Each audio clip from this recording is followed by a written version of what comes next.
Salut, c'est Jean-François Roy de la ferme Régerie à Saint-Anselme. Dans le fond, nous autres, nous avons un troupeau de 200 vaches en lait. Dans le fond, avec 400 têtes en tout, avec la relève et tout, et les petits veaux, ça tourne pas mal autour de ça à l'année.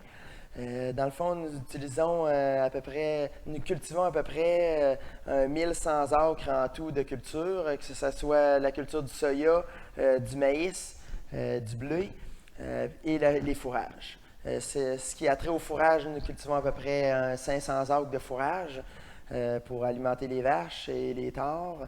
Après ça, nous avons à peu près 150, 160 acres, même on peut monter jusqu'à 180 acres de maïs dédiés à l'ensilage.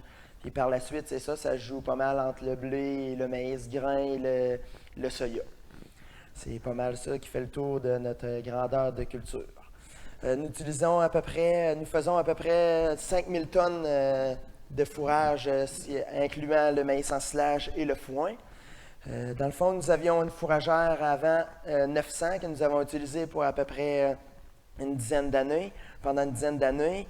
Puis nous avons été très enchantés de cette machine-là, mais à force de grossir le troupeau, nous avons décidé d'augmenter la capacité de la fourragère en même temps que grossir le tracteur. Fait que nous avons opté pour la FP240, ce qui nous a fait pencher. Nous avions eu des bons commentaires sur la qualité de l'ensilage qu'elle produisait et la simplicité de la machine, l'entretien et tout. On s'était fait dire que vu la 900, on la connaissait très bien, il y avait beaucoup de points qui se ressemblaient. Fait que c'est pour ça qu'on a opté pour ça. Ce qui avait le gros changement qu'on a vu, il y a la capacité et nous avons intégré les rouleaux craqueurs que nous n'avions pas avant. Ça a paru beaucoup sur la qualité de l'ensilage de maïs, surtout sur la digestibilité, sur la disponibilité de l'énergie pour les vaches. On a vu que ça l'a vraiment bien paru. La quantité de lait a augmenté par vache. On était très contents. Et la FP240, on voit une longueur de coupe qui est assez toujours précise. Dans le fond, si tu fais bien ton affûtage et tout ça de la machine, c'est tout le temps pas mal précis. J'avais aussi, dans le fond, que les points, mettons, que sa force de la machine aussi, c'est que c'est facile d'entretien. Une personne, mettons, qui connaît moins un peu la mécanique, peut faire ça assez aisément. Il n'y a pas de difficulté à effectuer l'entretien de la machine. J'aimerais ça rajouter aussi que nous, la ferme ici, je suis la troisième génération, puis j'aimerais ça que ça continue. Fait que, on aime bien faire affaire avec la machinerie New Holland. On est très enchantés de ça. Fait que, merci de m'avoir écouté, puis bonne journée.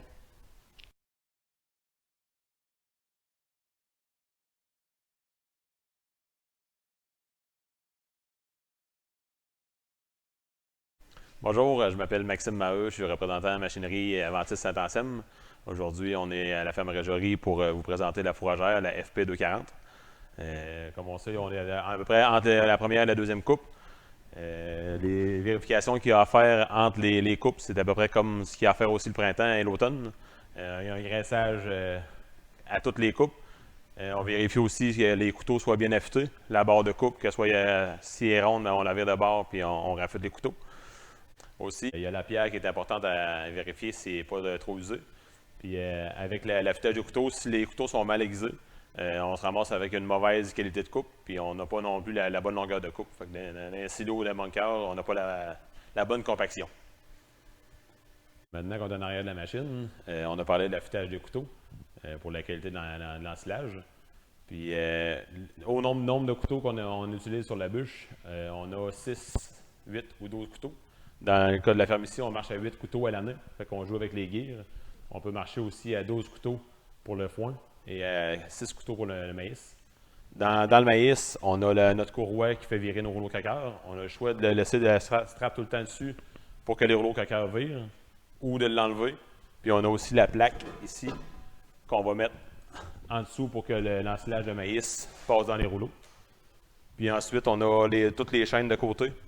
Vérifier l'usure des chaînes avant chaque coupe, puis bien les huiler, les points de graissage partout.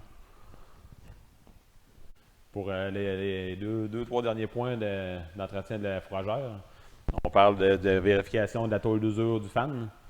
Vérification aussi de l'usure des palettes. L'ajustement aussi des palettes pour s'assurer que l'ensilage monte bien en haut.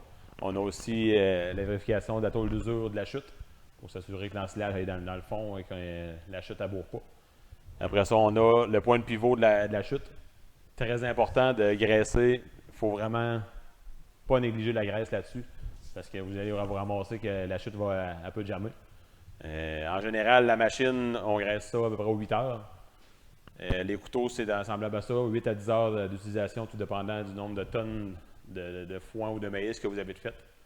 Puis en terminant, comme on parlait depuis tantôt, si vous voulez une machine qui va durer des années, entretien, graissage, vérification de tous les points d'usure, vous allez avoir une machine qui va durer des années. Je vous remercie. Bonne journée.